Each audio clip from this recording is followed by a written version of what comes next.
Hey lovers, welcome back to In Bed with Kate, where we debunk myths, empower pleasure, and make your sex life smarter, hotter, and way more fun. Today we are diving into something that so many people think they understand, but actually most of them don't. The complexity of the female orgasm. If you have ever wondered why arousal feels like a journey instead of a switch, or why orgasms aren't always predictable, this one is for you. Let's get right into that. Guys, according to YouTube policy, 18 plus content can be promoted or monetized. I'm doing this for free just to raise the level of sexual education. So please like and subscribe, it's not that hard and I would appreciate it a lot. And let's get started. So, clitoral anatomy is more than what you see. Most people think the clitoris is just this little button on the top, but nope, that's just the tip.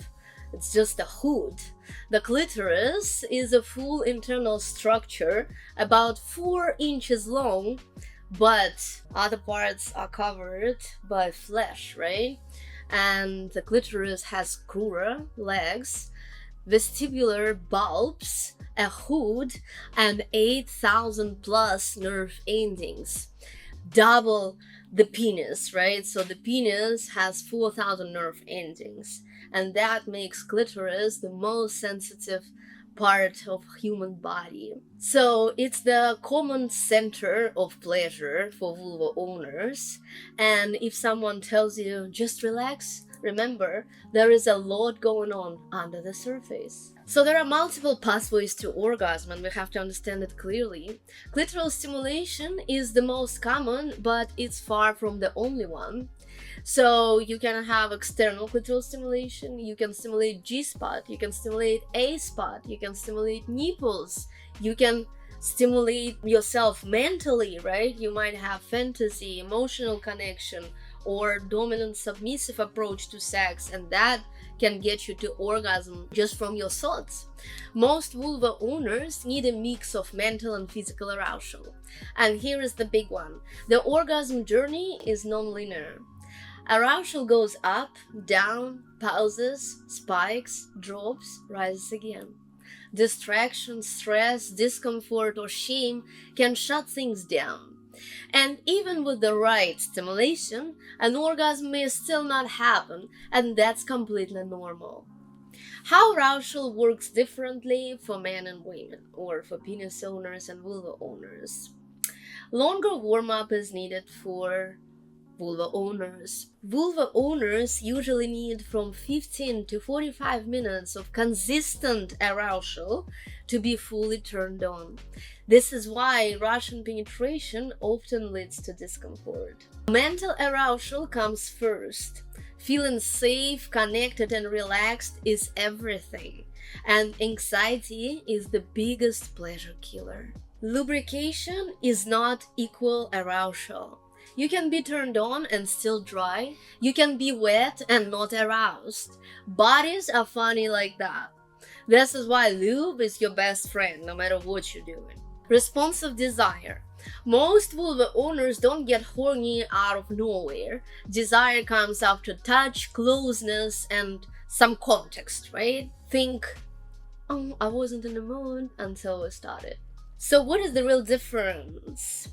Let's break it down. Desire stage. For penis owners, it's spontaneous. It can appear anytime. For vulva owners, it's responsive. It starts after stimulation. On the arousal stage, you have fast erection for penis owners and slow build-up from 15 to 45 minutes, and emotional connection is needed in most cases. And orgasm for penis owners, usually it's only one, followed by recovery time. That's why most of them want to go to bed after they come. And for vulva owners, it's multiple orgasms, but they do require targeted stimulation. And recovery stage.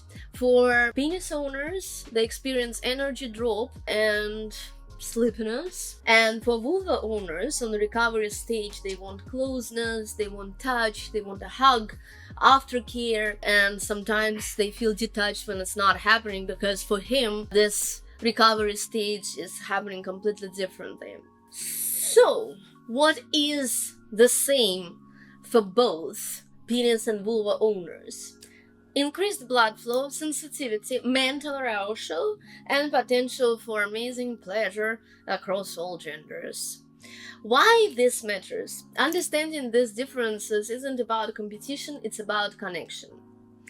And sometimes, when women are expecting them to hug back and be nice and gentle after sex, but instead he falls asleep, and when he is trying to get her going and he can't, there is a lot of misunderstanding just based on the differences how men and women experience all those stages. All of these factors explain why many women don't orgasm from penetration alone, why foreplay isn't optional, it's essential, and toys can help to bridge this gap. And communication makes sex better for everyone. There is no right way to experience arousal orgasm, but we do experience it differently. The more we understand female pleasure, the better we can honor it. If this opened your mind or your body, hit like, subscribe, and drop your question in the comments. And remember, pleasure isn't complicated until we ignore how the body actually works. So that's why you do want to spend enough time preparing and warming up vulva owner partner, because this is not the lack of desire. This is not the lack of horniness. It's just simply you cannot get into this sex mode right away, right? So like for man, one touch can get him hard. For woman, it's not gonna be enough.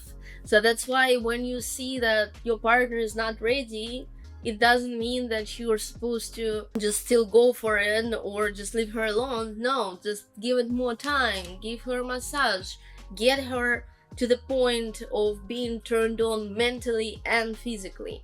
Because why we are talking about this in the context of female orgasm? Because male orgasm is super easy to achieve in comparison with female orgasm. I'll see you next time in Bed with Kate.